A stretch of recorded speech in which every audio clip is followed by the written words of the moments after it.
आई हुई संगत नूं बहुत आदर माण ते सत्कार नाल आओ फतेह दी सांझ पाईए। वाहिगुरू जी का खालसा वाहिगुरू जी की फतेह। कुछ दो चार गल्लां ही करनियां सी क्योंकि मैनू बाई सवाल कर रहे सी। मैं सोचा भी संगत दे रूबरू होकर दो चार गल्लां कीतियां जाण।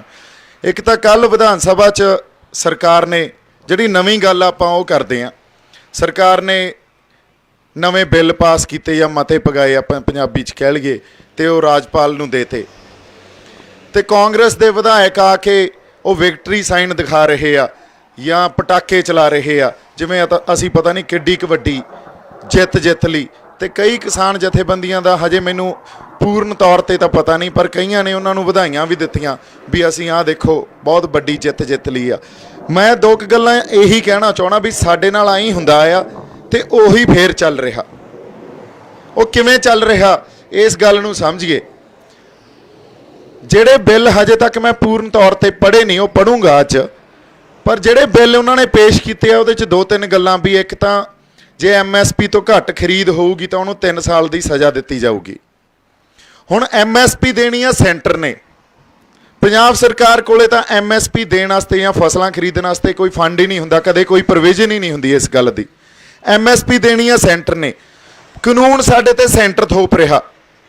कल नूं सेंटर सरकार दे उल्ट जिहड़े कानून पंजाब ने बनाए आ, सेंटर सरकार कहू मेरे कोले तो पैसे ही है नहीं, मैं खरीद नहीं कर सकती तो मेरे कोले MSP की कोई प्रोविजन नहीं है। जे सेंटर सरकार ने फसल ही नहीं खरीदी, जे सेंटर सरकार ने MSP ते सानू जिहड़े फंड पंजाब कोले किसानां कोले वो दिता ही नहीं, तो फिर ये किते ना किते इस गल का बड़ा वड्डा जे असीं असल च गल नूं समझीए तो कॉन्फ्लिक्ट आ सेंटर ते स्टेट का।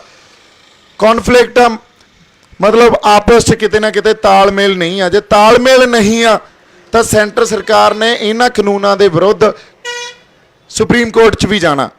इहदी कॉन्स्टिट्यूशनल या संविधानक मानता किन्नी का इन्हां कानूनां दी उहदे वास्ते। सो कीता की जा रहा साडे नाल असल तौर पर यह कीता जा रहा भी सानू हमेशा ही रियायतां या थोड़ियां बहुतियां सौधां दे के साडे संघर्ष नूं कमज़ोर कर देंदे आ या साडे संघर्ष की दिशा बदल देंदे आ। किसान जथेबंदियां दे जिहड़े आगू आ उन्हां नूं इस गल दी समझ आ भी साडी सूबा सरकार नाल तां है नहीं कोई लाग डाट। सूबा सरकार तां साडे नाल खड़ी आ पर सूबा सरकार दा वस नहीं चल रहा। सो कॉन्फ्लिक्ट कित्थे आ, असल लड़ाई किहड़ी आ? लड़ाई आ सेंटर सरकार नाल। सेंटर सरकार नाल लड़न वास्ते जिहड़े जथेबंदियां दे आगू आ कई उन्हां चों लड़ना चाहुंदे भी आ, लोग लड़ना चाहुंदे आ, पर जथेबंदियां दे आगूआं कोले ओडी आपदे अंदर भरोसा या आपदे अंदर कह लो भी उस लड़ाई लड़न वास्ते एक हुंदा भी असीं लड़ांगे तो जित के आवांगे तो कुछ लैके डिगांगे पंजाब लई।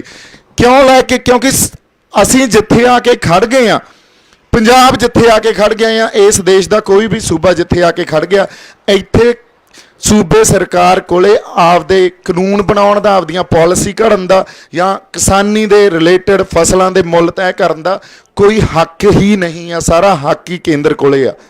जदों केंद्र कोले हक आ तो केंद्र तो सानू पहले ही नहीं दे रहा, असीं आपदे कानून बना के की कर लांगे?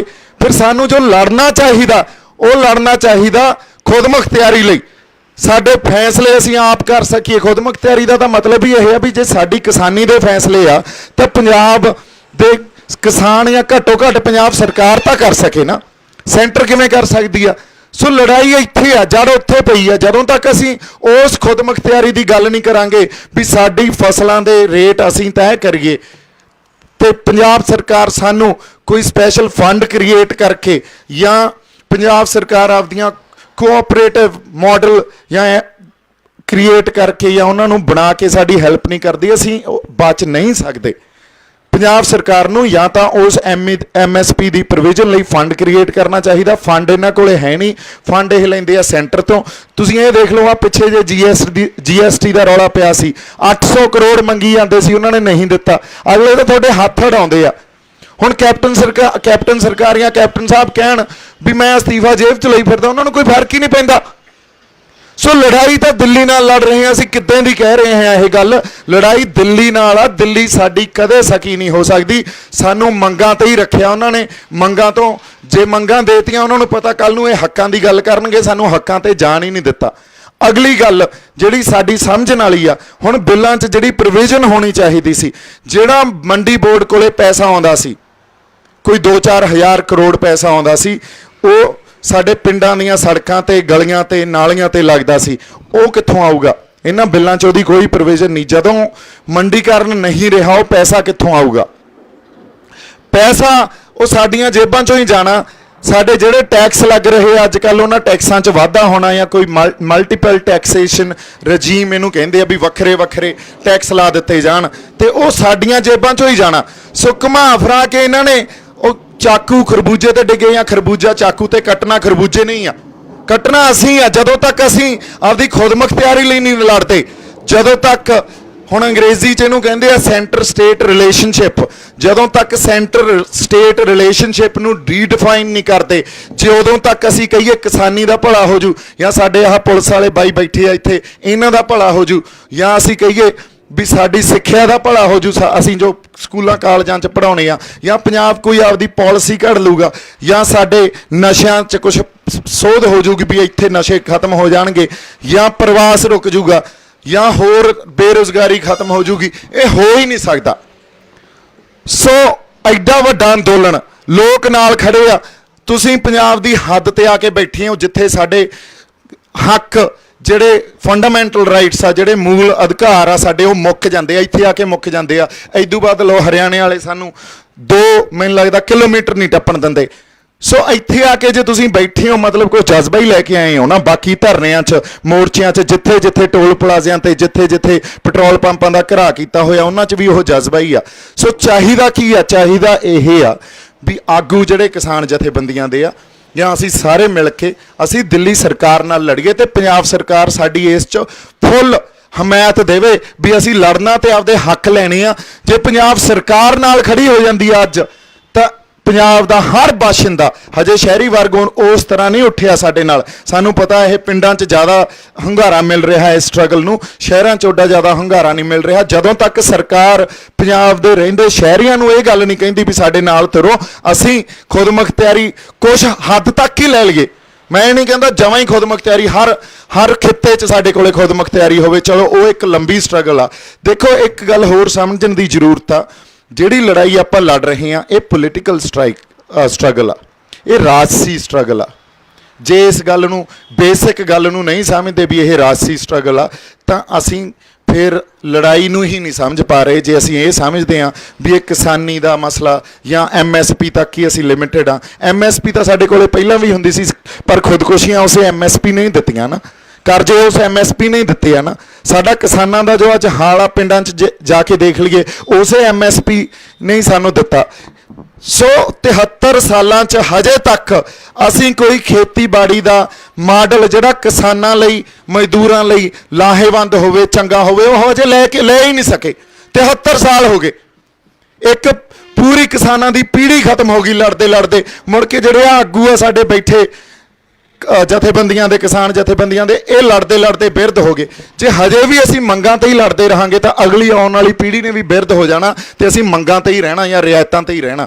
ਜਦੋਂ ਤੱਕ ਅਸੀਂ ਆਪਦੇ ਹੱਕਾਂ ਦੀ ਗੱਲ ਨਹੀਂ ਕਰਦੇ, ਜਦੋਂ ਤੱਕ ਪੰਜਾਬ ਸਰਕਾਰ ਇਹ ਗੱਲ ਨਹੀਂ ਸਮਝਦੀ ਵੀ ਸੈਂਟਰ, ਕੱਲ ਕੈਪਟਨ ਸਾਹਿਬ ਨੇ ਇਹ ਗੱਲ ਕਹੀ ਆਪ ਵੀ ਸਾਡੇ ਕੋਲੇ ਤਾਂ ਸਪੇਸ ਹੀ ਹੈ ਨਹੀਂ, ਸਾਡੇ ਕੋਲੇ, ਉਹਨਾਂ ਨੇ ਬਿਆਨ ਦਿੱਤਾ ਇਹ ਇੰਗਲਿਸ਼ ਟ੍ਰਿਬਿਊਨ ਨੂੰ ਜਾਂ ਹਿੰਦੁਸਤਾਨ ਟਾਈਮਜ਼ ਨੂੰ, ਵੀ ਸਾਡੇ ਕੋਲੇ ਤਾਂ ਕੁਛ ਜਗ੍ਹਾ ਹੀ ਹੈ ਨਹੀਂ ਜਿੱਥੇ ਅਸੀਂ ਸੈਂਟਰ ਸਟੇਟ ਰਿਲੇਸ਼ਨਸ਼ਿਪ 'ਚ ਉਹਨੂੰ ਰੀਡਿਫਾਈਨ ਕਰ ਸਕੀਏ, ਜਾਂ ਉਸ ਸੈਂਟਰ ਸਟੇਟ ਰਿਲੇਸ਼ਨਸ਼ਿਪ ਦੇ ਅੰਡਰ ਅਸੀਂ ਕੋਈ ਪੰਜਾਬ ਦੇ ਲਈ ਕੋਈ ਨਵੇਂ ਲਾਅ ਘੜ ਸਕੀਏ। ਤੁਸੀਂ ਦੇਖ ਲਓ ਕੱਲ ਬਿੱਲ ਪਾਸ ਕੀਤੇ ਆ, ਰਾਜਪਾਲ ਕੋਲੇ ਜਾਣੇ ਆ, ਰਾਜਪਾਲ ਵੀ BJP ਦਾ ਕੰਮ, ਪ੍ਰੈਜ਼ੀਡੈਂਟ ਕੋਲੇ ਜਾਣੇ ਆ, ਉਹ ਵੀ BJP ਦਾ, ਤੇ ਅੱਗੇ BJP ਵਾਲਿਆਂ ਨੇ ਸੈਂਟਰ 'ਚ ਚੈਲੰਜ ਵੀ ਕਰਨਾ। ਸੋ ਸਾਨੂੰ ਰੁੱਖ ਕਿਹੜਾ ਦਿੱਤਾ ਜਾ ਰਿਹਾ? ਜਦੋਂ ਸੰਘਰਸ਼ ਨੂੰ ਕਮਜ਼ੋਰ ਕਰਨਾ ਹੋਵੇ ਉਦੋਂ ਜਾਂ ਤਾਂ ਕਾਨੂੰਨੀ ਲੜਾਈ ਇੰਨੀ ਧੱਕ ਦਿਓ, ਜਾਂ ਇਹਨਾਂ ਦਾ ਟੀਚਾ ਜਿਹੜਾ ਮਿਥਿਆ ਹੋਇਆ ਉਹ ਤੋਂ ਭਟਕਾ ਦਿਓ।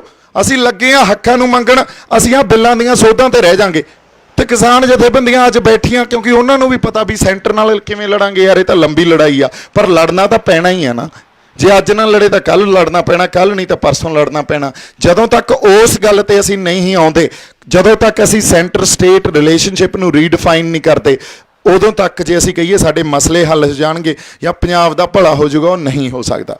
ਹੁਣ ਮੇਰੇ ਤੇ ਇਹਨਾਂ ਦੀ ਆ ਕੇ ਸੂਈ ਕਿਉਂ ਅਟਕਦੀ ਆ ਵਾਰ-ਵਾਰ? ਕਿਉਂ ਕਹਿੰਦੇ ਆ ਇਹ ਤਾਂ ਫਲਾਨੀ ਏਜੰਸੀ ਦਾ ਬੰਦਾ, ਇਹ ਉਹਦਾ ਬੰਦਾ? ਕਿਉਂਕਿ ਇਹਨਾਂ ਨੂੰ ਪਤਾ ਅਸਲ ਗੱਲ ਆਪਾਂ ਕਰ ਰਹੇ ਹਾਂ, ਹੱਕਾਂ ਦੀ ਗੱਲ ਕਰ ਰਹੇ ਹਾਂ। ਉਨੀ ਇਹਨਾਂ 'ਚ ਜੁਰਤ ਨਹੀਂ ਆ ਵੀ ਅਸੀਂ ਲੜੀਏ, ਦਿੱਲੀ ਨੂੰ ਚੈਲੰਜ ਕਰੀਏ। ਹੁਣ ਅੱਜ ਇਸ ਕਰਕੇ ਹੋ ਸਕਦਾ ਮੈਂ ਪੰਜਾਬ ਸਰਕਾਰ ਦੀ ਅੱਖਾਂ 'ਚ ਵੀ ਰੜਕਾਂ ਹੁਣ, ਕਿਉਂਕਿ ਪੰਜਾਬ ਸਰਕਾਰ ਵੀ ਉਹ ਅਸਤੀਫੇ ਜੇਬ 'ਚ ਤਾਂ ਪਾਈ ਬੈਠੀ ਆ, ਪਰ ਅਸਲ ਗੱਲ ਤੇ ਉਹ ਵੀ ਨਹੀਂ ਆ ਰਹੇ ਵੀ ਅਸੀਂ ਲੜਦੇ ਹਾਂ, ਲੋਕਾਂ ਦੇ ਨਾਲ ਲੜਦੇ ਹਾਂ, ਪੋਲੀਟੀਕਲ ਸਟਰਗਲ ਕਰਦੇ ਹਾਂ। ਕਿਉਂਕਿ ਉਹਨਾਂ ਨੇ ਇੱਕ ਗੱਲ ਹੋਰ ਸਮਝਣ ਦੀ ਜ਼ਰੂਰਤ ਆ, ਬੜੀ ਮਾਨਸਿਕਤਾ ਇਹ ਸਾਡੇ ਜਿਹੜੇ ਆ MLA ਬਣੇ ਬੈਠੇ ਆ ਨਾ, ਉਹਨਾਂ 'ਚ ਉਹ MLA ਜਾਂ MP ਜਿਹੜੇ ਬਣਦੇ ਆ ਉਹ 5 ਸਾਲ ਆਉਂਦੇ ਆ ਤੇ ਉਹਨਾਂ ਨੂੰ ਇਹ ਪਤਾ ਵੀ 5 ਸਾਲਾਂ 'ਚ ਅਸੀਂ ਪੈਸੇ ਕਮਾਉਣੇ ਆ, ਹੋਰ ਉਹਨਾਂ ਨੂੰ ਕੱਖ ਦਾ ਨਹੀਂ ਕਿਸੇ ਨਾਲ ਕੋਈ ਵੀ ਸਾਡੇ ਨਾਲ ਕੋਈ ਉਹਨਾਂ ਦੀ ਇਹ ਹੋਵੇ ਵੀ ਯਾਰ ਮੈਂ ਆਪਦੇ ਲੋਕਾਂ ਦਾ ਭਲਾ ਕਰਨਾ ਜਾਂ ਇੱਥੇ ਕਿਸਾਨਾਂ ਦਾ ਭਲਾ ਕਰਨਾ, ਮਜ਼ਦੂਰਾਂ ਦਾ ਭਲਾ ਕਰਨਾ, ਆਮ ਮੇਰੀ ਜਿਹੜਾ ਵਿਧਾਨ ਸਭਾ ਜਾਂ ਲੋਕ ਸਭਾ ਦੀ ਮੇਰੀ ਕੌਂਸਟੀਟੂਐਂਸੀ ਆ ਉੱਥੇ ਮੈਂ ਭਲਾ ਕਰਨਾ, ਕੁਛ ਉੱਥੇ ਵਿਕਾਸ ਕਰਨਾ। ਇਹ ਉਹਨਾਂ ਦੀ ਕੋਈ ਕਿਸੇ ਤਰ੍ਹਾਂ ਦੀ ਸਮਝ ਹੀ ਨਹੀਂ ਹੁੰਦੀ। ਅੱਛਾ, ਉਹਨਾਂ ਨੇ ਦੀ ਜੋ ਪਾਰਟੀ ਨੇ ਫੈਸਲਾ ਜੋ ਲੈ ਲਿਆ, ਆ ਕੇ ਉਹ ਐਂ ਦਿਖਾਉਣਗੇ ਆਹ ਲਓ ਜੀ ਖੜ ਗਏ ਕਿਸਾਨਾਂ ਦੇ ਹੱਕ 'ਚ, ਖੜ ਗਏ ਮਜ਼ਦੂਰਾਂ ਦੇ ਹੱਕ 'ਚ। ਪਰ ਅਸਲ 'ਚ ਜੇ ਅਸੀਂ ਭੋਲੇ ਹਾਂ, ਅਸੀਂ ਗੱਲਾਂ ਨੂੰ ਸਮਝਦੇ ਹੀ ਨਹੀਂ ਪਿੱਛੇ ਗੱਲ ਕੀ ਪਈ ਆ। ਉਹਨਾਂ MLA MPਆਂ ਨੂੰ ਕੁਛ ਨਹੀਂ ਪਿਆ, ਉਹ ਸਾਡੇ ਕੋਲੇ ਆ ਕੇ ਧਰਨਿਆਂ 'ਚ ਮੋਰਚਿਆਂ 'ਚ ਨਹੀਂ ਬਹਿ ਸਕਦੇ। ਉਹ ਪੋਲੀਟੀਕਲ ਸਟਰਗਲ ਕਰਨ ਲਈ ਉਹਨਾਂ ਕੋਲੇ ਦਮ ਹੀ ਹੈ ਨਹੀਂ। ਉਹਨਾਂ ਨੇ ਉਹ ਜ਼ਿੰਦਗੀ ਨਹੀਂ ਦੇਖੀ। ਆਹ ਜ਼ਿੰਦਗੀ ਜਿਵੇਂ ਅਸੀਂ ਬੈਠੇ ਹਾਂ ਇੱਥੇ, ਉਹਨਾਂ ਨੇ ਇਹ ਜ਼ਿੰਦਗੀ ਜਿਉਣ ਲਈ ਉਹਨਾਂ ਕੋਲੇ ਅੰਦਰ ਕਿਸੇ ਤਰ੍ਹਾਂ ਦੀ ਕੋਈ ਆਪਾਂ ਕਹਿ ਲਈਏ ਵੀ ਐਡੀ ਭਾਵਨਾ ਹੋਵੇ ਜਾਂ ਇਹ ਜਜ਼ਬਾ ਹੋਵੇ, ਹੈ ਨਹੀਂ। ਉਹਨਾਂ ਨੇ ਪਾਵਰ ਇੰਜੋਏ ਕਰਨੀ ਹੁੰਦੀ ਆ 5 ਸਾਲ, ਮੁੜ ਕੇ ਫਿਰ ਅਗਲੇ 5 ਸਾਲ ਬਾਅਦ ਮੈਂ ਕਿਵੇਂ ਜਿੱਤਣਾ, ਇਹ ਚੀਜ਼ ਤੇ ਹੀ ਕੌਨਸਨਟ੍ਰੇਸ਼ਨ ਹੁੰਦੀ ਆ। ਹੁਣ ਪੰਜਾਬ ਨੂੰ ਜਾਗਣਾ ਪਊਗਾ, ਸਾਨੂੰ ਜਾਗਣਾ ਪਊਗਾ, ਸਾਨੂੰ ਆਪਦੇ ਹੱਕਾਂ ਲਈ ਲੜਨਾ ਪਊ। ਜੇ ਰਿਆਇਤਾਂ ਲਈ ਲੜਦੇ ਰਹੇ ਤਾਂ ਇਹਨਾਂ ਨੇ ਆ ਕੇ ਫਿਰ ਵਿਕਟਰੀ ਸਾਈਨ ਹੀ ਦਿਖਾਉਣੇ ਆ ਤੇ ਪ੍ਰੈਸ ਨੇ ਛਾਪ ਦੇਣੇ ਆ, ਦੇਖੋ ਜੀ ਪੰਜਾਬ ਸਰਕਾਰ ਖੜ ਗਈ ਸਾਡੇ ਹੱਕ 'ਚ। ਇਹ ਸਾਡਾ ਜਿਹੜਾ ਪ੍ਰੈਸ਼ਰ ਪਿਆ ਸੀ ਐਡਾ ਵੱਡਾ ਪੰਜਾਬ ਸਰਕਾਰ ਤੇ ਸੈਂਟਰ ਸਰਕਾਰ ਤੇ, ਸਾਨੂੰ ਸਾਡੇ ਹੱਕ ਮਿਲ ਰਹੀਆਂ ਮੰਗਾਂ, ਸਾਡੇ ਸੋਧਾਂ ਹੋ ਗਈਆਂ ਬਿੱਲਾਂ 'ਚ, ਇਹ ਕੁਛ ਨਹੀਂ ਆ। ਸਾਡੇ ਅੱਖਾਂ 'ਚ ਜਿਵੇਂ ਪੰਜਾਬੀ ਕਹਿੰਦੇ ਉਹਦਾ ਘੱਟਾ ਪਾਇਆ ਜਾ ਰਿਹਾ। ਸੋ ਜਦੋਂ ਤੱਕ ਅਸੀਂ ਅਸਲ ਗੱਲ ਨੂੰ ਨਹੀਂ ਸਮਝਦੇ, ਪੋਲੀਟੀਕਲ ਸਟਰਗਲ ਆ, ਪੋਲੀਟੀਕਲ ਲੜਾਈ ਆ, ਰਾਜਸੀ ਲੜਾਈ ਆ ਇਹ। ਤੇ ਰਾਜਸੀ ਲੜਾਈ ਜਿਹੜੀ ਸਾਡੀ ਆ ਉਹ ਖੁਦ ਮੁਖਤਿਆਰੀ ਦੀ ਆ, ਵੀ ਇੰਨੀ ਕੁ ਖੁਦ ਮੁਖਤਿਆਰੀ ਹੋਵੇ ਵੀ ਸਾਡੇ ਫਸਲਾਂ ਦੇ ਮੁੱਲ ਹੀ ਅਸੀਂ ਆਪ ਤੈਅ ਕਰ ਲਈਏ। ਉਦੋਂ ਬਾਅਦ ਖਰੀਦਣਾ ਨਹੀਂ ਖਰੀਦੋਗੇ ਅਸੀਂ ਉਹਦੀਆਂ ਮੰਡੀਆਂ ਹੋਰ ਲੱਭ ਲਾਂਗੇ, ਉਹ ਤਾਂ ਕੋਈ ਵੱਡੀ ਗੱਲ ਨਹੀਂ। ਆਏ ਨਹੀਂ ਵੀ ਇਹ ਹੱਲ ਨਹੀਂ ਹੋ ਸਕਦੇ, ਹੱਲ ਸਾਰੇ ਪਏ ਆ। ਪਰ ਜਦੋਂ ਤੱਕ ਇਹ ਸਮਝਣਗੇ ਨਹੀਂ ਜਾਂ ਸਮਝ ਕੇ ਵੀ ਸਾਨੂੰ ਅਸਲ ਗੱਲ ਤੇ ਨਹੀਂ ਲੈ ਕੇ ਆਉਣਗੇ, ਉਦੋਂ ਤੱਕ ਸਾਡਾ ਭਲਾ ਨਹੀਂ ਹੋਊਗਾ। ਆਪਾਂ ਇਸੇ ਕਰਕੇ ਸਿਰ ਜੋੜ ਕੇ ਬੈਠੇ ਹਾਂ। ਸੋ ਮੋਰਚੇ ਦਾ ਜਿਹੜਾ ਮਕਸਦ ਆ ਬਾਈ ਜੀ, ਉਹ ਇਹੀ ਆ ਵੀ ਅਸੀਂ ਇੱਕ ਤਾਂ ਲੋਕਾਂ ਨੂੰ ਜਾਗਰੂਕ ਕਰੀਏ ਆਪਦੇ ਹੱਕਾਂ ਲਈ, ਕਿਉਂਕਿ ਸਰਕਾਰਾਂ ਤੇ ਕਈ ਵਾਰੀ ਜਿਹੜੇ ਸਟਰਗਲ ਕਰ ਰਹੀ ਜਾਂ ਲੜਾਈ ਲੜਦੀਆਂ ਧਿਰ ਦੇ ਆਗੂ ਵੀ ਹੁੰਦੇ ਆ, ਉਹ ਵੀ ਗੱਲ ਨੂੰ ਸਮਝ ਕੇ ਅਸਲ ਗੱਲ ਨੂੰ ਲੋਕਾਂ ਤੱਕ ਨਹੀਂ ਲੈ ਕੇ ਜਾਂਦੇ। ਐਟਲੀਸਟ ਲੋਕਾਂ ਨੂੰ ਦੱਸੀਏ ਤਾਂ ਸਹੀ, ਤੇ ਲੋਕ ਸਮਝ ਕੇ ਫਿਰ ਲੋਕ ਆਪ ਡਿਸਾਈਡ ਕਰਨ, ਸੰਗਤ ਡਿਸਾਈਡ ਕਰੇ ਵੀ ਅਸੀਂ ਲੜਨਾ ਕਿ ਨਹੀਂ ਲੜਨਾ। ਐਟਲੀਸਟ ਲੋਕਾਂ ਤੱਕ ਅਸਲ ਗੱਲ ਤਾਂ ਜਾਵੇ। ਜੇ ਅਸਲ ਗੱਲ ਹੀ ਨਹੀਂ ਜਾਂਦੀ ਲੋਕਾਂ ਤੱਕ, ਜੇ ਤੁਹਾਨੂੰ ਸਮਝ ਹੀ ਨਹੀਂ ਆਉਂਦੀ ਗੱਲ ਦੀ, ਤੁਹਾਨੂੰ ਆਪਦੀਆਂ ਮੰਗਾਂ ਬਾਰੇ ਨਹੀਂ ਪਤਾ, ਫਿਰ ਹੱਕਾਂ ਬਾਰੇ ਕਿੱਥੋਂ ਪਤਾ ਹੋਊ। ਸੋ ਇੰਨੀਆਂ ਕੁ ਗੱਲਾਂ ਮੈਂ ਕਰਨੀਆਂ ਸੀ ਜੀ। ਮੈਂ ਚੰਡੀਗੜ੍ਹ ਚੱਲਿਆ, 4:30 ਤਾਈਂ ਵਾਪਸ ਆ ਜਾਊਂਗਾ। ਆਪਾਂ ਫਿਰ ਬੈਠ ਕੇ ਆਪਸ 'ਚ ਗੱਲਾਂ ਕਰਾਂਗੇ, ਕੋਈ ਸਵਾਲ ਜਵਾਬ ਹੋਏ ਉਹ ਵੀ ਕਰਾਂਗੇ। ਮੇਰੇ ਵੱਲੋਂ ਬਹੁਤ ਸਾਰਾ ਪਿਆਰ ਤੇ ਸਤਿਕਾਰ। ਵਾਹਿਗੁਰੂ ਜੀ ਕਾ ਖਾਲਸਾ, ਵਾਹਿਗੁਰੂ ਜੀ ਕੀ ਫਤਿਹ।